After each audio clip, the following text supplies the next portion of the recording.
my name is Damian Padilla. I work for the Philadelphia Anti-Drug, Anti-Violence Network, YVRP unit. YVRP stands for Youth Violence Reduction Partnership. What we do at YVRP, we deal with youth from the age of 14 to 24 who are at risk of killing someone or being killed, which means you already know which the people that we deal with. We ain't dealing with the people who's on probation just because they a DUI, or they're on probation because they smack their baby mom upside the head or whatever. We're dealing with hardcore criminals, guys who walk around with guns, guys who shoot at people, and guys who get shot at every single day. What I'm gonna share with you guys, again, like Miss she said, I'm gonna show you something that I went through when it came to gun violence. I am standing here through the grace of God. I was shot 6 times for $1.50. I was shot 6 times for $1.50. No reason at all. And I'm going to show you all that. I'm going to show you some graphic stuff, and I'm going to keep the stuff real with you. I'm going to show you what I thought felt as though in my heart, I took that negativity, what happened to me, and turned it into a positive thing, and try to show everybody, all the youth that we deal with, and the adults, what gun violence is. The real stuff. Real gun violence. What could happen to you? What could happen to your little brothers and sisters? What could happen to your mom, your grandmom?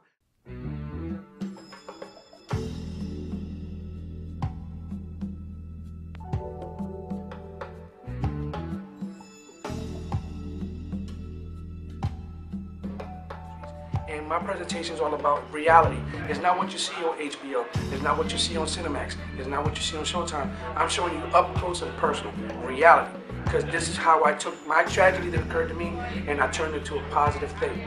And this is why I'm so comfortable to show what I'm going to show to them and prepare them for something that once they leave this presentation, I made the impact that they could go home, look at their siblings, look at their parents, and realize that this could happen to anybody in their family and may be them at any given time. Again, I'm going to show you everything that happened to me. I'm going to show you the actual footage when the guy comes in and shoots me. Okay, so those who might not have the stomach, like she said, you're more than welcome to get up. But I'm going to show you some other stuff. Just besides the shooting, I'm going to show you some other stuff that you're going to lose your mind on. Because I want to get into it. I want you guys to ask me questions. Because I feel comfortable. I feel as though what happened to me, I woke up one day, which I'm blessed to wake up one day because I was in a coma for 6.5 months. I was in the hospital for 1 year and 3 months. Okay? And there's people in here, sister, staff, other people know. And I'm going to show you at the end why I was in the hospital for that long. This man tried taking my life for $1.50. And I'm going to show you that $1.50 was not worth everything I went through. Okay? So let's get it rolling. Get those stomachs ready. Everybody ate breakfast this morning? It's important to me because it was a very tragic thing to me. It affected my family members. It affected the community I live in. It affected my children. And I don't want anybody to go through what I went through. It was a very hard time. Recovery was a hard time, and it was just very hard, and it's hard to see anybody go through what I went through. And people are going through it, and some make it, some don't.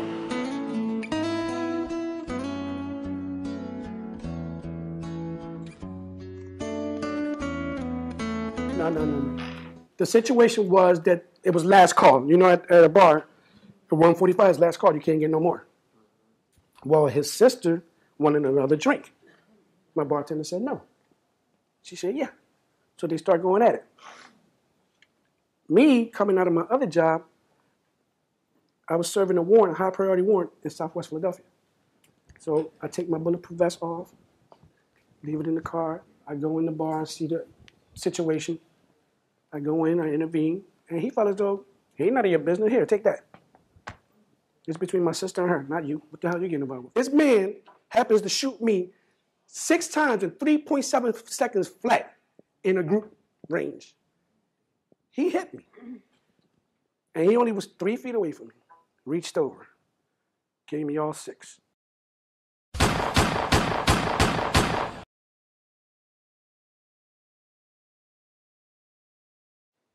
And as he's walking away,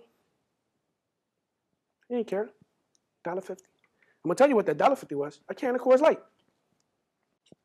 Can of Coors Light. Was he drunk? Nope.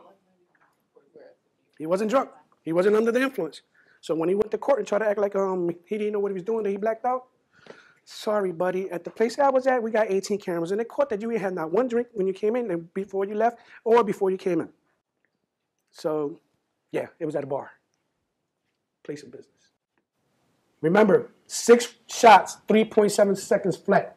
How many times he shot me there? One maybe could be twice. 2.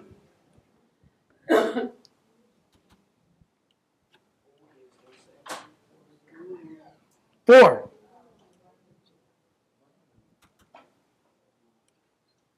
Six. Everybody just watching. You gotta want to do this job to really be effective to the community, to these kids. Because if you wake up in the morning and you just say, "Oh, just another day, let me just go out here and say hi and bye," then you're not only you're not doing your job, but you're not saving that person.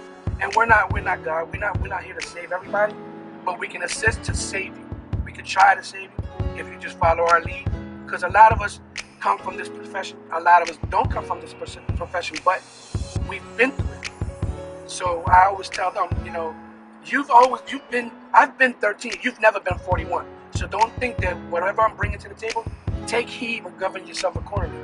Take this message that I give you. Take this help that I'm giving you. Because if not, then what else can we do?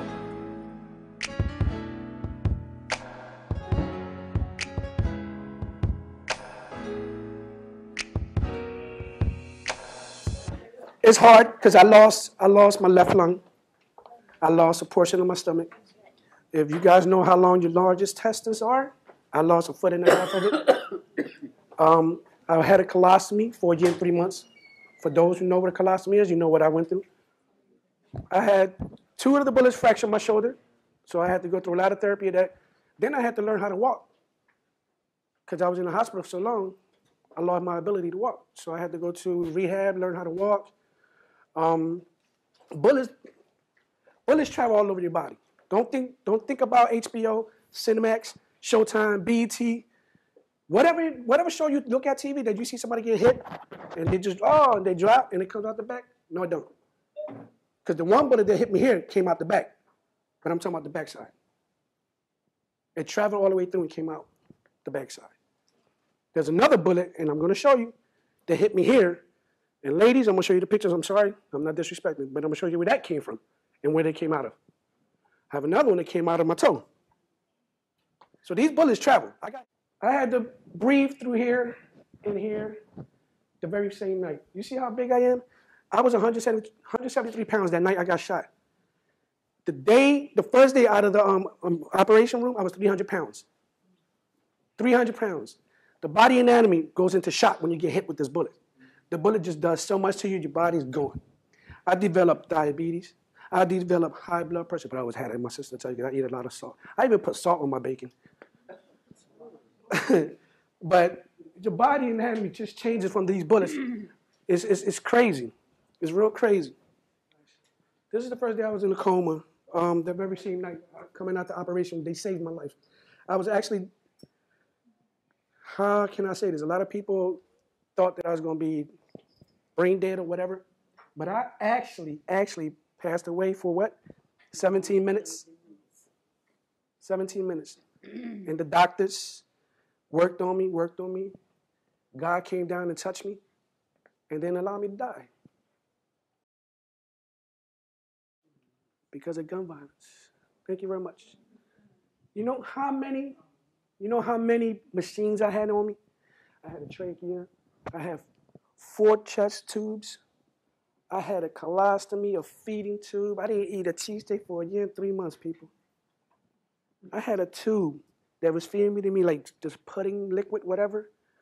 And you know what happened when I was finally saved through the grace of God and discharged from the hospital? What you think I ate? Cheesesteak. No, I didn't. I ate some rice and beans, some pork chops, some tortones, which is the fried plantains. Y'all know what I'm talking about. Some of y'all ate. Come on now. Let's keep it real. Let's keep it real. Y'all know what y'all ate. This right here is hair. When they removed my intestines and started operating to put a colostomy on me, they opened me up from here to where it says amen. All the way down. That is called a wound vac. Today, the doctors don't staple you and stitch you up anymore on an incision that big. You need this machine to suck your skin and your tissues together to seal you back up. This is the famous thing that I say, not one cheesesteak or pork chop could have went through there. Not one. I had to eat through this for 1 year and 3 months because of gun violence, because somebody wants to shoot me for no reason at all. All the other machines is ridiculous. That's the stuff that kept me alive. But this is the worst part of all. This is how it looks without the wound vac. Open your eyes, ladies. Sir, look, because this is gun violence. Okay? Guess when that happened? That happened while I was in a coma.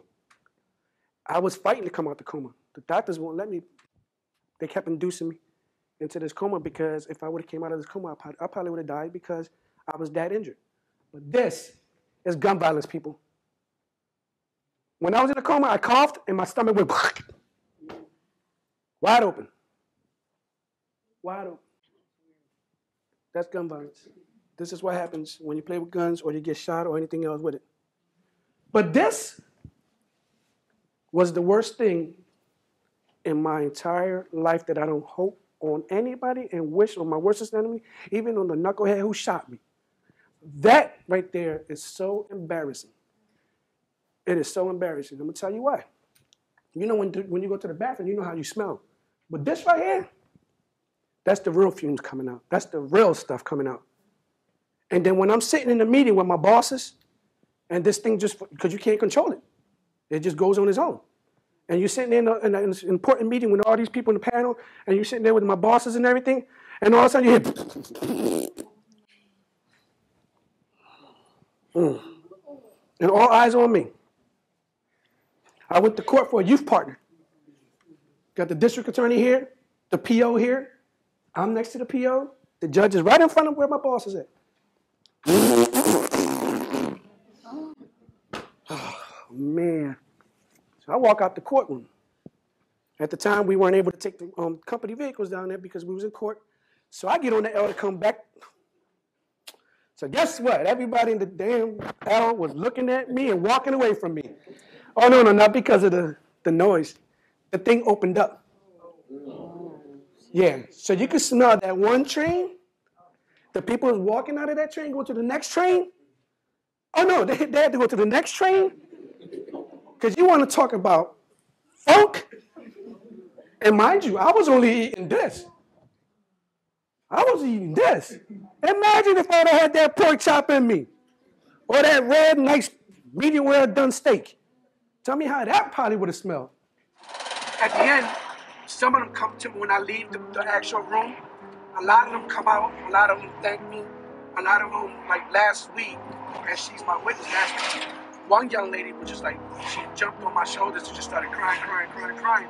And I thought that she knew of what happened to me because she knew the location where it occurred. So I got like a little bit alert, like I got a little bit scared because I thought either she knew the actual person who did this to me or it was a family member. But what ended up being is that she felt bad for me. She was thanking me for putting myself out there, showing all this, and trying to put out this message because she see her brother is out in the streets and she sees him going through what I went through. She actually sees her brother getting shot one of these days. So that affected her like a lot.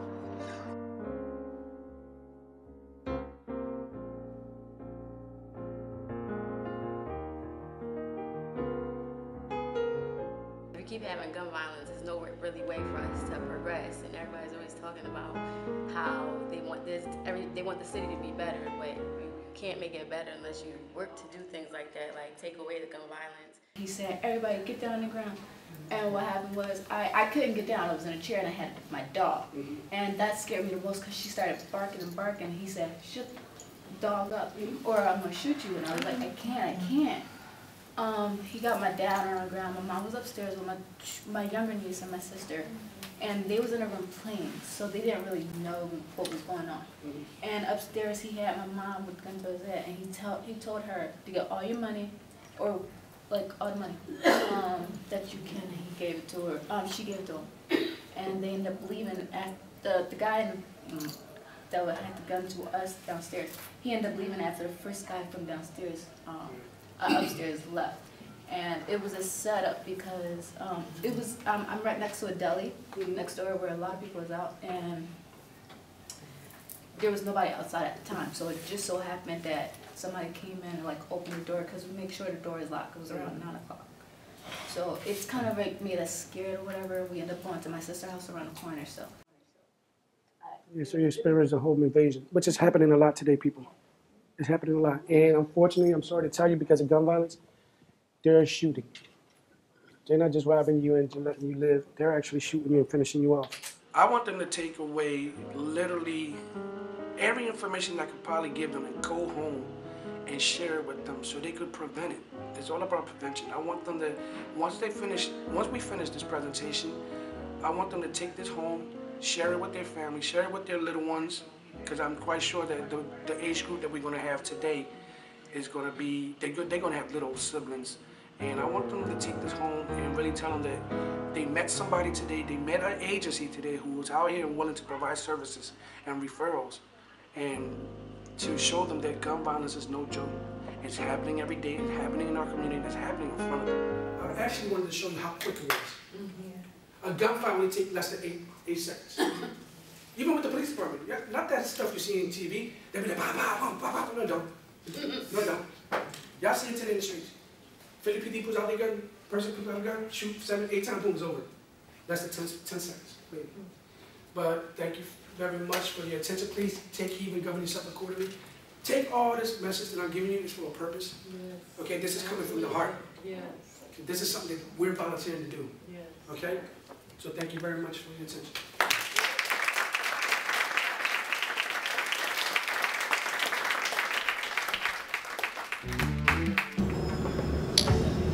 I thought that I couldn't really believe that all that had happened, because he was all healthy and he looked fine and he didn't look like anything was even wrong or that happened to him. So I was kind of surprised that the story was about him, because he didn't even look like any of that happened. So the recovery really was like amazing. I just need for them to understand that they are worthy, much more worthy than what they think they are. Because like in the presentation, like he talked about how like when they show it on TV, like when you get shot with a gun, it just goes right out of you. Like it's an in and out type situation. But he was saying that like every different bullet, it entered, but it like exited from a different spot and like places you wouldn't even imagine.